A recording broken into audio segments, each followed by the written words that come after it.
یا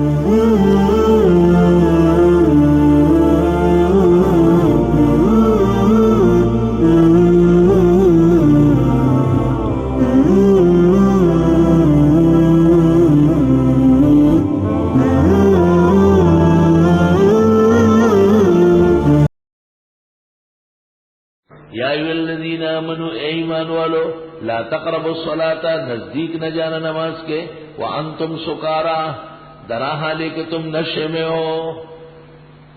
جب تم نشے والی چیز کھا چکے ہو اس وقت نشہ حرام نہیں تھا. صرف سورۃ نحل کی آیت آئی تھی جس میں اللہ نے انگور و کھجور کا ذکر کر کے فرمایا تتخذون منہ رزقا ورزقا حسنا تتخذون منہ سکرا ورزقا حسنا. اللہ نے اس کو رزق بنایا تم نشاور چیزیں بناتے ہو. کشاف میں ہیں کچھ صحابہ چونک گئے تھے اور انہوں نے چھوڑ دیے تھے شراب بنانا. دوسری آیت آئی اور فرمایا نماز مت پڑھو اس حال میں, تو نماز تو پڑھنی ہے تو یہ نہ کرنا ہے, نشہ نہیں کرنا ہے. تیسری آیت آئی بقرہ کی, اس کا فائدہ کم نقصان زیادہ ہے. انما الخمر والمیسر, بے شک میسر اور خمر اسمہما اکبر من نفعہما. اور چوتھی آیت پر آئی انما الخمر والمیسر والانصاب والازلام رجس من عمل الشیطان فاجتنبوہ, سورۃ مائدہ کے اندر. واللہ اعلم باعدائکم, اور اللہ جانتے ہیں تمہارے ان دشمنوں کو. وکفی باللہ ولیا, کافی ہے اللہ کارساز.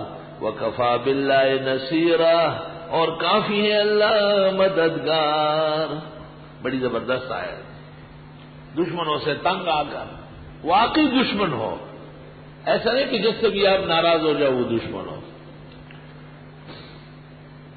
اللہ تو فجر کی نماز سے فارغ ہو کر اسی نشست پر 3 مرتبہ فاتحہ پڑھ لیں, 3 مرتبہ آیت الکرسی اور چہر کل 3 مرتبہ, اور درود ابراہیمی 3 مرتبہ, اور پھر 11 مرتبہ دائیں ہاتھ کے پوروں سے ہاتھ کی انگلیوں کو دیکھتے ہوئے واللہ اعلم باعدائکم وکفی باللہ ولیا وکفی باللہ نصیرا.